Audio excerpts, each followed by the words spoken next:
بسم اللہ الرحمن الرحیم۔ میں عورتوں کے کپڑے سلائی کرتا تھا اور یہی میرا فن تھا۔ مجھے یہ کام کرنا بہت اچھا لگتا تھا۔ ایسا نہیں تھا کہ میں کسی مجبوری میں کر رہا ہوں۔ میں نے باقاعدہ ٹریننگ بھی حاصل کی اور اب میں اپنی دکان بنانا چاہتا تھا، لیکن ہم لوگ ایک چھوٹے سے شہر میں رہتے تھے اور یہاں پر ایک ہی بازار تھا جہاں پر سب درزی ایک ساتھ ہی بیٹھتے تھے۔ مجھے اسی بازار میں دکان چاہیے تھی کیونکہ سب لوگ یہیں پر آتے تھے، سب کا کام چل جاتا تھا اور مجھے ایک دکان پسند بھی تھی، پر وہاں پر تو ابھی تک ایک بوڑھا سا درزی بیٹھا ہوا تھا۔ مجھے لگا کہ اب تک تو وہ مر گیا ہوگا اور دکان خالی ہو گئی ہوگی، کیونکہ یہ تو میرے بابا کے زمانے سے چلتا آ رہا تھا۔ لیکن جب میں نے بازار کی انتظامیہ سے بات کی تو انہوں نے کہا کہ نہیں، وہ تو ابھی تک نذیر درزی کے پاس ہی ہے اور بوڑھا ہو گیا، اس لیے ہم لوگ اس کو زیادہ تنگ بھی نہیں کرتے۔ پتہ نہیں اور کتنے دن اس کی زندگی ہے، تم تھوڑا انتظار کر لو، وہ چلا جائے گا تو دکان تمہیں مل جائے گی، ورنہ پھر کہیں اور دکان دے دیتے ہیں۔ میں نے کہا کہ نہیں، مجھے تو وہی دکان چاہیے، اگر کہیں اور بیٹھوں گا تو میرا کیا فائدہ۔ انہوں نے کہا کہ پھر تو اس سے جا کے بات کر لو کہ وہ وہاں سے چلا جائے۔ اگر وہ تمہاری بات مانتا ہے اور آپس میں تم لوگوں کی بات ہو جاتی ہے تو ہمیں کوئی مسئلہ نہیں۔ جب میں وہاں گیا تو میں نے اس درزی کو دیکھا اور میں حیران رہ گیا۔ میں نے تو سوچا تھا کہ یہ ابھی تک اتنا ضعیف ہو چکا ہوگا کہ اپنی آخری سانسیں لے رہا ہوگا، لیکن یہ تو پہلے سے بہتر لگ رہا تھا۔ مجھے یاد ہے میں چھوٹا سا ہوتا تھا تو اپنے بابا کے ساتھ اس کی دکان پر آتا تھا، اور یہ اس وقت اتنا بوڑھا تھا، لیکن اب میں اتنا بڑا ہو گیا تھا اور یہ اب پہلے سے زیادہ بہتر لگ رہا تھا۔ میں نے کہا کہ چاچا کیا بات ہے، لوگ بوڑھے ہوتے ہیں، آپ تو جوان ہوتے جا رہے ہیں۔ وہ کہتے ہیں بھائی میرے پاس تو ایسا نسخہ ہے کہ میں نے کبھی بوڑھا نہیں ہوں گا۔ میں نے کہا کہ کیا نسخہ مل گیا آپ کو، ہمیں بھی بتا دیں، ہمیں 25 سال کے ہو گئے، اب زندگی بچے کتنی سی گئی ہے۔ اس نے کہا کہ وہ دیکھو میرے نسخے جا رہے ہیں۔ جب میں نے باہر گلی کی طرف دیکھا تو وہ تو عورتیں تھیں۔ میں نے کہا کہ کیا مطلب؟ اس نے کہا کہ بس تم سمجھتے نہیں ہو نا، جب تمہیں سمجھ آ جائے گی تو تمہیں بھی فائدہ ہوگا۔ مجھے واقعی اس کی بات کی سمجھ نہیں آئی۔ میں نے دکان خالی کرنے کی بات کی تو انہوں نے کہا کہ ایسے کیسے چلا جاؤں، یہاں میرا کام بہت اچھا چلتا ہے، یہاں پر بڑی جوان لڑکیاں آتی ہیں۔ میں نے کہا کہ یہ جوان لڑکیوں کی بات کیوں کر رہے ہیں، میں تو آپ سے دکان کی بات کر رہا ہوں۔ بار بار ان کی زبان پھسل رہی تھی، کبھی وہ آتی جاتی عورتوں کو دیکھ رہے تھے، کبھی کہتے تھے کہ یہاں پہ لڑکیاں آتی ہیں۔ ان کی ہر بات میں لڑکی اور عورت کا ہی ذکر آ رہا تھا، جبکہ میں دکان کی بات کر رہا تھا۔ دراصل وہ بھی صرف عورتوں کے ہی کپڑے سیتے تھے اور ان کے ہاتھ میں بڑی صفائی تھی، اور پھر اتنے زیادہ پرانے بھی تھے کہ لوگوں کو ان کے اوپر بہت زیادہ بھروسہ تھا۔ میں وہاں سے باہر نکلا تو سامنے والے درزی نے مجھے اشارہ کر کے اپنے پاس بلایا۔ اس نے کہا کہ اس کو نکالنے کے لیے یہ یہاں سے نہیں جائے گا، یہ یہاں پہ بڑا خوش ہے۔ میں نے کہا کہ کیا مطلب خوش کیسے، کیا سارے گاہک اس کے پاس ہی آتے ہیں؟ اس نے کہا کہ نہیں، سارے تو نہیں، ہم سب کے پاس بھی آتے ہیں، لیکن اس کے پاس تو صرف عورتیں ہی آتی ہیں نا، اور پھر یہ ہے بھی اس طرح کا۔ میں نے کہا کہ یار مجھے تمہاری سمجھ نہیں آ رہی، تم کیا کہہ رہے ہو؟ اس نے کہا کہ یہ عورتوں کو اپنی باتوں میں لگا لیتا ہے، خوش آمدیدیاں کرتا ہے، ان کی تعریفیں کرتا ہے، وہ اسی کے پاس بیٹھ جاتی ہیں۔ میں نے کہا کہ اس کی عمر دیکھو، اس کی عمر ہے یہ سب کچھ کرنے والی۔ تو اس آدمی نے کہا کہ تمہیں کیا پتہ یہاں پر کیا کیا نہیں ہوتا، یہ دکان سے کبھی بھی نہیں جائے گا اور یہ مزید جوان ہوتا جا رہا ہے۔ اس کی شکل دیکھو، اب تو اس نے بالوں کو رنگ کرنا بھی شروع کر دیا۔ میں واقعی حیران ہوا۔ میں نے کہا کہ یہ باتیں تو مجھے سچ ہی لگ رہی ہیں، یہ آدمی تو بوڑھا ہونے کا نام ہی نہیں لے رہا۔ مجھے تو لگا تھا کہ بس مر کب کیا ہوگا، لیکن یہ یہاں پر زندہ بیٹھا ہوا ہے۔ میں نے بات کر لی، وہ تو نکلنے والا تھا نہیں۔ میں گھر پہ آ گیا، گھر آیا تو یہاں بھی نذیر درزی کی ہی بات چل رہی تھی۔ دراصل میرے بھائی جب یہ بھی شادی ہوئی تھی اور میری بھابھی بہت زیادہ خوبصورت تھی، انہوں نے اپنے کچھ کپڑے سلوانے تھے اور میری امی ان کو کہہ رہی تھی کہ ہم تو اپنے سارے کپڑے نذیر درزی سے ہی سلواتے ہیں، تم بھی اسی سے سلوا لو۔ میں نے کہا کہ میں کیا گھر میں درزی بنا بیٹھا ہوں، مجھے کوئی کام نہیں دیتا۔ میری امی نے آ کر پیچھے سے میرے کندھے پہ ہلکا سا تھپڑ مارا اور کہا کہ تیرا دماغ تو نہیں خراب ہو گیا، جوان جہان بھابھی کے کپڑے سیے گا، بھابھی سے پوچھے گا کہ کس چیز کا کون سا سائز رکھنا ہے، شرم نہیں آئے گی؟ میری امی مجھے تو یہ سمجھا رہی تھی کہ مجھے میری بھابھی کے کپڑے سیتے ہوئے شرم آنی چاہیے، لیکن یہ ساری باتیں بھی تو بھابھی کے سامنے ہی بولی جا رہی تھی، بیچاری وہ بھی منہ چھپائے بیٹھی تھی۔ میرے بابا ہمیشہ سے میرے درزی بننے کے خلاف تھے، انہوں نے کہا کہ درزی بننا ہے تو وہ بھی عورتوں کا، کیونکہ آپ لوگ مڈل کلاس فیملی سے تعلق رکھتے تھے اور یہ چھوٹا سا علاقہ تھا، یہاں پہ لوگ سمجھتے تھے کہ عورتوں کے کپڑے سینے والے اور عورتوں کی چیزیں بیچنے والے مرد دراصل اندر سے عورت ہی ہوتے ہیں، ان کا جھکاؤ عورت کی طرف ہوتا تھا۔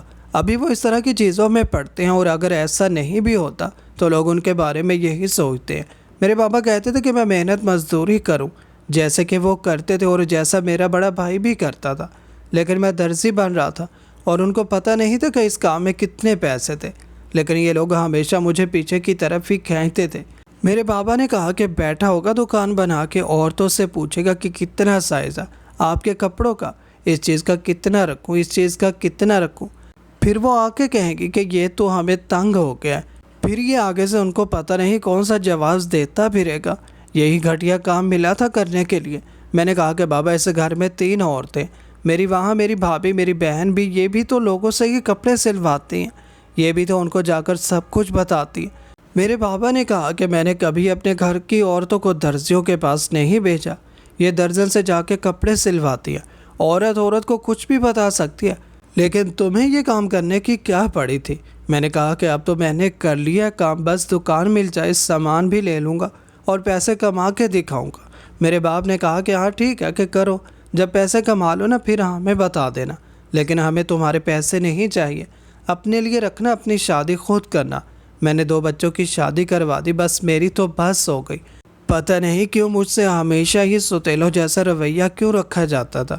شادی تو میں کرنا ہی چاہتا تھا کیونکہ میں ایک لڑکی سے بہت زیادہ محبت بھی کرتا تھا اور اس کے ساتھ میری فون وغیرہ پہ بات بھی ہوتی تھی، اسی کے لیے یہ میں سب کچھ کر رہا تھا۔ وہ کہتی تھی کہ تم مہینے کے کچھ پیسے بنانے والے بن جاؤ تو پھر میرے لیے رشتہ لے کے آنا، نہیں تو میرے بابا سب سے پہلے یہی پوچھیں گے کہ لڑکا کماتا کتنا ہے، اور مجھے بھی ان کو کوئی موٹی رقم بتانی پڑے گی۔ میں نے اسے رات کو فون کیا اور بتایا کہ دکان نہیں مل رہی ہے۔ اس نے بھی یہی کہا کہ کسی اور جگہ بنا لو، لیکن میں وہی دکان حاصل کرنا چاہتا تھا۔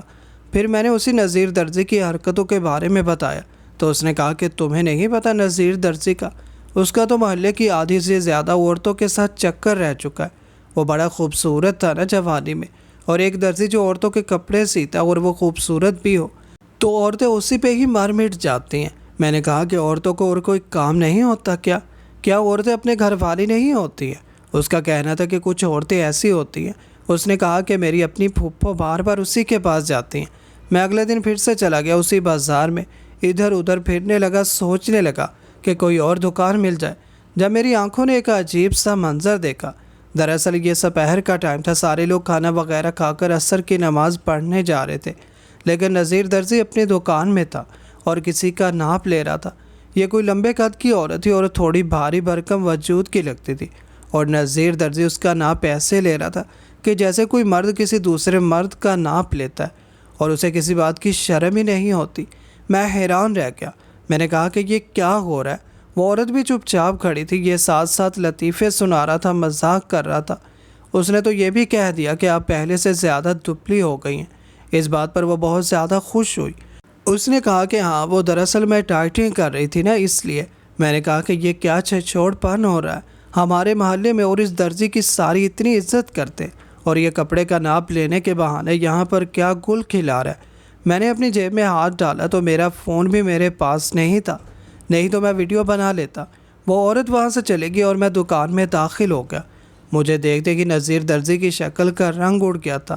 شاید وہ سمجھ گیا تھا کہ میں اسے کافی دیر سے دیکھ رہا تھا، لیکن میں نے باتوں میں بتا دیا کہ میں تو ابھی آیا تھا، یہاں سے گزر رہا تھا، سوچا آپ سے بات ہی کرتا جاؤں۔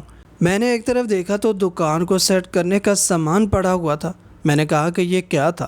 اس نے کہا کہ دکان بڑی پرانی ہو گئی ہے، نئے سرے سے سیٹ کرنا چاہتا ہوں۔ اس کا مطلب کہ وہ یہاں سے جانے والا نہیں تھا۔ میں اپنے گھر آ گیا اور اب میرے دماغ میں خرافاتی پلان آ گیا۔ میں نے کہا کہ اس کی حقیقت مجھے سب کے سامنے لانی ہوگی تاکہ محلے والے خود ہی اس کو یہاں سے نکال دے، اور اس کے ساتھ یہ ہونا ہی چاہیے۔ ہمارے محلے میں ایک عورت تھی جس کی ماں گانا بجانے کا کام کرتی تھی۔ میں اس کے پاس چلا گیا اور میں نے سوچا کہ وہ میری مدد کر سکتی ہے۔ اس کو میں نے یہی کہنا تھا کہ وہ نذیر درزی کے پاس ہے اور اسے کہے کہ میرا ناپ لے، اور جب وہ اپنے خاص انداز سے اس کا ناپ لے رہا ہو تو میں ویڈیو بنا دوں۔ اس عورت کے گھر کے پاس سے بھی کوئی نہیں گزرتا تھا، یہ اکیلی ہی رہتی تھی، لیکن ایسے کام کے لیے یہی عورت مان سکتی تھی۔ میں نے کہا کہ اسے تھوڑے بہت پیسے بھی دے دوں گا۔ میں اس کے گھر میں داخل تو نہ ہوا، میں نے دروازے پر دستک دی لیکن اس نے کہا کہ جو بھی بات کرنی ہے اندر آ کے کرو۔ میں نے اسے سب کچھ بتا دیا، اپنی مجبوریاں بھی، یہ بھی کہ گھر والوں سے لڑ کے میں نے تعلیم حاصل کی ہے، مجھے اب وہ دکان چاہیے، مگر اب دکان کہیں اور بناؤں گا تو دکان ہونا نہ ہونا ایک برابر ہوگا۔ آپ میری مدد کریں، بس آپ نے ایک سوٹ لے کر جانا اور کہنا کہ میرا ناپ لے لیں، میں پہلے سے ہی کھڑا ہوں گا اور ویڈیو بنا لوں گا۔ میں اسے اپنی ساری کہانی بتا رہا تھا لیکن مجھے نہیں پتا تھا کہ میں مگرمچھ کی کھچار میں آ گیا تھا۔ مجھے پہلے سے ہی پتا ہونا چاہیے تھا کیونکہ میں بری طرح پھنس چکا تھا۔ میں نے اسے کہا کہ 5,000 روپیہ دے دوں گا میں آپ کو۔ یہ 5,000 بھی میں نے بڑی مشکل سے دینے تھے۔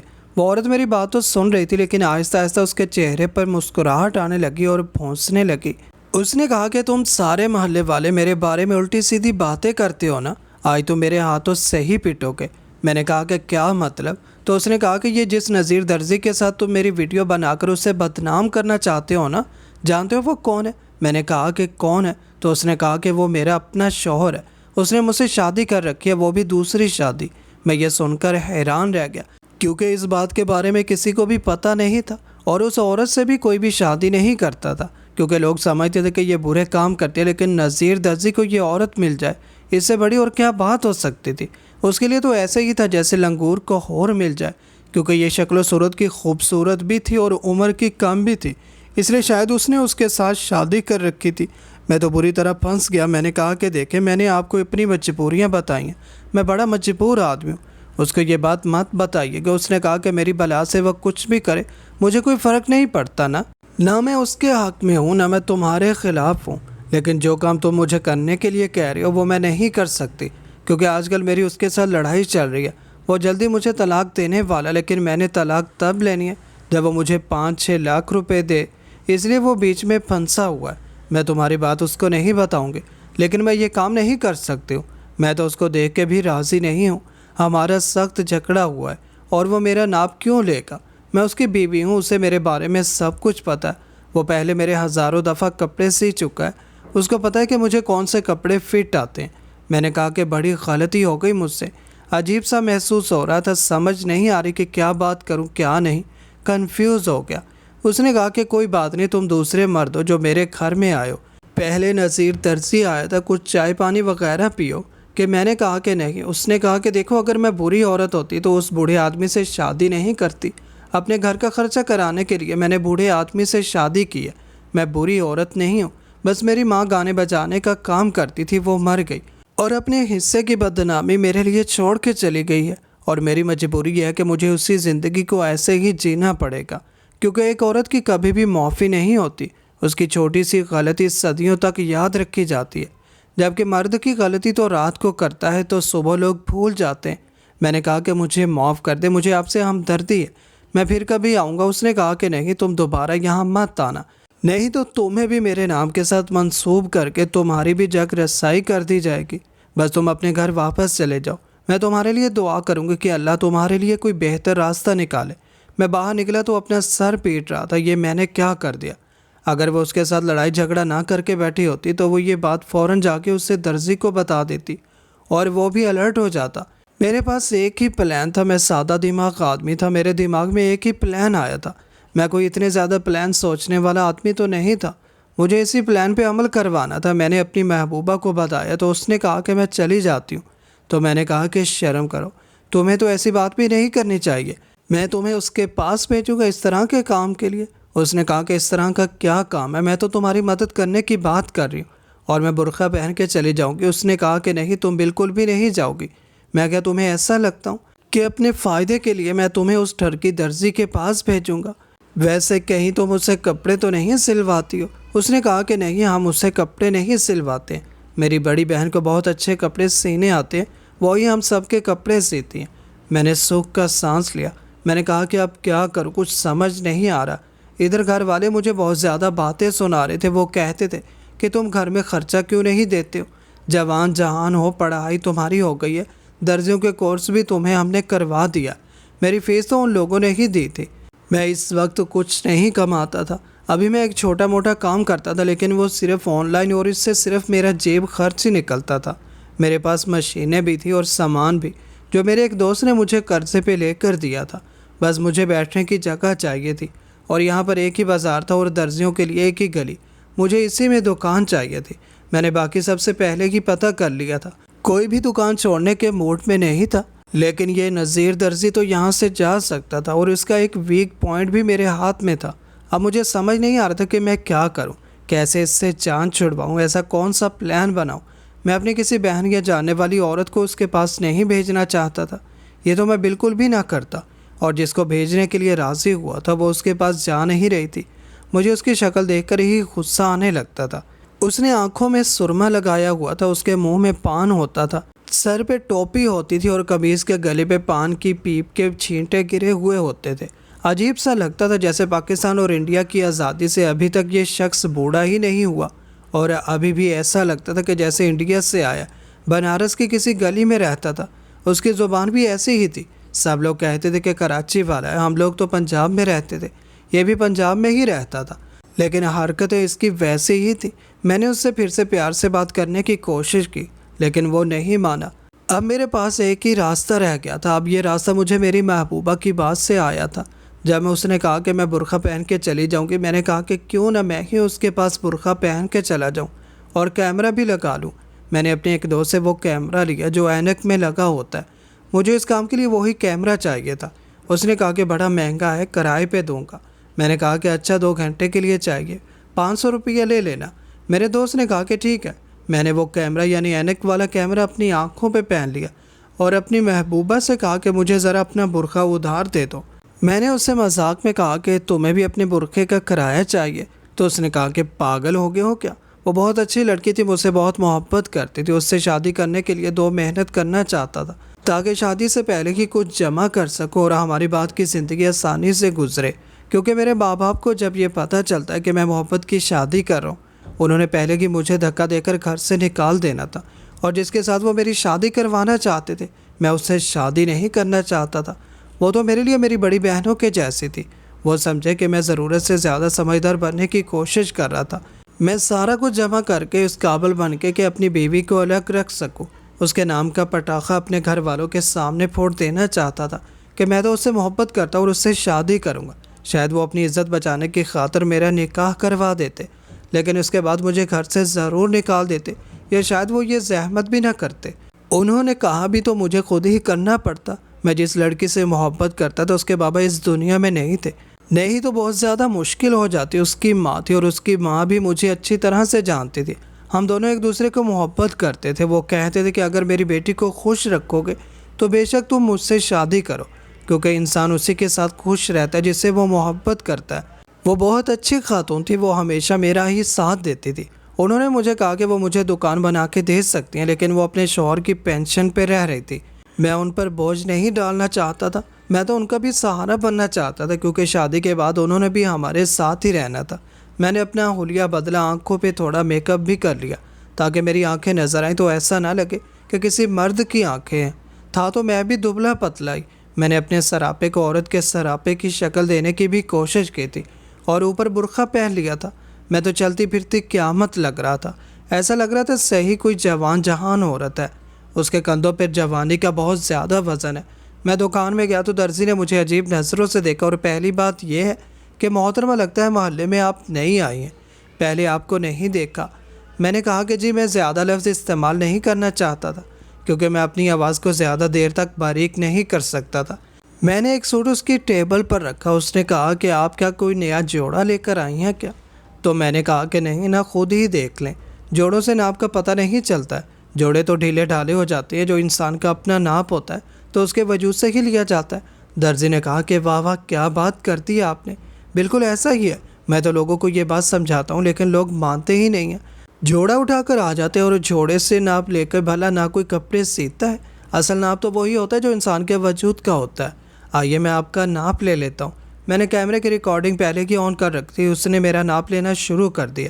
میں نے ابھی اسے 2-4 آنکھوں سے اشارے کیے تو وہ تھوڑا زیادہ ہی بکھر گیا، جو مجھے چاہیے تھا میں نے ریکارڈ کر لیا تھا، بلکہ اس سے زیادہ ہی کر لیا تھا۔ میں نے ویڈیو سیو کر لی اور اسے ناپ دے کر وہاں سے واپس آ گیا۔ میں نے پلٹ کر نہیں دیکھا، جیسے کہتے ہیں نا پلٹ کر دیکھو گے تو پتھر کے بن جاؤ گے۔ میں نے بھی نہیں دیکھا، سیدھا اپنے گھر میں آیا، بیٹھک کے کمرے سے اندر آ گیا، جلدی جلدی برقع اتارا، منہ سے میک اپ صاف کیا اور گھر میں چپ چاپ بیٹھ گیا۔ اگلے دن شہر کی انتظامیہ کے پاس پہنچ گیا اور ان کو جا کر یہ ویڈیو دکھائی۔ میں نے کہا کہ کسی عورت نے مجھے بھیجی اور کہا کہ بھائی ہماری مدد کرے، یہ آدمی سرعام اس طرح کی حرکتیں کر رہا ہے، ہم سارے شریف لوگ ہیں، یہ شریفوں کا علاقہ ہے، اور شریفوں کے علاقے میں جو جوان جہاں لڑکے ہوتے ہیں وہ تو محافظ ہوتے ہیں، اس لیے آپ سے مدد مانگ رہے۔ شہر کی انتظامیہ نے جب وہ ویڈیو دیکھی تو ان کے تو دماغ گھوم گئے، اور میں نے کہا کہ ہم فوراً ہی سے یہ دکان واپس لے کر تمہیں دے دیں گے، تم فکر نہیں کرو۔ میں نے کہا کہ میرے پاس دینے کے لیے ایڈوانس نہیں ہے۔ انہوں نے کہا کہ کوئی بات نہیں، تم ایڈوانس نہیں دو، تم صرف کرایہ دیا کرو، ہمیں تم پہ بھروسہ ہے۔ مجھے تو ایسے لگا کہ میری تو درینہ خواہش پوری ہو گئی، میں بڑا خوش ہوا۔ میں نے اپنا سامان نکالنا شروع کر دیا۔ اگلے ہی دن درزی کو نوٹس دے دیا گیا، وہ بھی حیران رہ گیا۔ اس نے دکان خالی کر دی۔ وہ مجھے عجیب نظروں سے دیکھ رہا تھا کہ جیسے اسے پتہ چل گیا، لیکن وہ کچھ بھی ثابت نہیں کر سکتا تھا۔ باقی عورتیں بھی بولنے لگی کہ ہاں یہ تو ایسا ہے، ہم نے تو اس سے کام کروانا ہی چھوڑ دیا، اور لوگوں نے بھی اس کے خلاف گواہی دی۔ میں نے دکان کو اپنے طریقے سے سجا لیا، اپنا سامان وہاں پہ رکھا اور میرا کام بھی چل پڑا۔ میں سب کو یہی کہتا کہ میں کسی کا ناپ نہیں لوں گا، سب اپنے لیے ناپ کا جوڑا لے کر آئیں، جیسا جوڑا ہوگا ویسا ہی بنا دوں گا، باقی ڈیزائن آپ کو جو چاہیے وہ مل جائے گا۔ میری دکانداری اچھی چلنے لگی تو میں نے اپنی محبوبہ کے گھر رشتہ بھی بھیج دیا۔ انہوں نے بھی فوراً رشتہ قبول کر لیا، اور جیسے میں نے سوچا تھا کہ میرے ماں باپ کا رد عمل ہوگا ویسا نہیں تھا۔ وہ لوگ اتنے زیادہ غصہ نہیں ہوئے۔ انہوں نے کہا کہ بس کسی کو پتہ نہ چلے کہ یہ محبت کی شادی ہے، بس ایسے ہی لگے کہ جیسے ہم نے خود تمہارے لیے لڑکی تلاش کی ہے، تو ہمیں کوئی مسئلہ نہیں ہے۔ میں نے بھی اس بات کو ایسے ہی رکھا اور اپنی ہونے والی بیوی کو کہا کہ وہ بھی کسی کو نہ بتائے۔ ہمارے ماں باپ نے ہماری شادی کروا دی اور ہم ہنسی خوشی ساتھ رہنے لگے۔ نذیر درزی کہاں گیا کسی کو پتہ نہ چلا، لیکن میں یہاں پہ یہ ضرور کہنا چاہوں گا کہ ایسے درزیوں سے اپنی بیویوں، بہنوں، ماؤں اور اپنے گھر کی عورتوں کو بچا کر رکھیں۔ یہ لوگ عجیب و غریب نیت کے مالک ہوتے ہیں۔ مجھے جو طریقہ سمجھ آیا میں نے استعمال کر لیا۔ میری قسمت اچھی تھی کہ جو نتائج مجھے چاہیے تھے مجھے وہی مل گئے، اور اس کی قسمت میں اب ایسے ہی لکھی تھی، تبھی وہ اپنے انجام کو پہنچ گیا۔ ویسے وہ بھی عجیب آدمی تھا، ساری زندگی اس نے محنت کی، اپنے ہنر کا لوہا منوایا، لوگوں کے کپڑے سیے، بہت سارا کام کیا، لیکن آخری عمر میں آ کے اس کی نیت ایسی کیوں ہو گئی؟ لگتا ہے وہ بہت زیادہ ہی رنگین مزاج آدمی تھا، جس نے بہت ساری عورتوں کے ساتھ شادی بھی کر رکھی تھی اور کچھ کو طلاق بھی دے چکا تھا۔ خیر میری زندگی میں اس کے بعد سب کچھ ٹھیک ہو گیا۔ میں نے شادی کر لی اور اپنی بیوی کو گھر بھی لے آیا، اور اب میں اس علاقے کا سب سے جوان جہان درزی ہوں۔ لیکن جیسے کہ گاہک اندر داخل ہوتا ہے میری نظریں نیچے ہوتی ہیں، میں نے کبھی ان کو نظر اٹھا کے بھی نہیں دیکھا۔ میرا اپنا ایک طریقہ، اور میرے پاس لوگ اسی وجہ سے آتے ہیں کہ میں شریف آدمی ہوں۔ انسان صرف الٹی سیدھی حرکتوں سے ہی مشہور نہیں ہوتا، کچھ لوگ اپنی شرافت سے بھی مشہور ہوتے ہیں۔ وہ جو شرافت سے مشہور ہوتے ہیں وہ بہت خوش قسمت ہوتے ہیں۔ تو ناظرین و سامعین، یہ تھی ہماری آج کی ویڈیو۔ امید ہے کہ آپ کو ضرور پسند آئی ہوگی۔ ہماری ویڈیو کو لائک کریں، شیئر کریں، اور کامنٹ باکس میں اپنی رائے کا اظہار بھی ضرور کیجیے۔ اور اس طرح کی مزید کہانی سٹوریز کے لیے ہمارے چینل کو بھی ضرور سبسکرائب کر دیجیے۔ اپنا بہت سارا خیال رکھیے گا۔ اللہ حافظ۔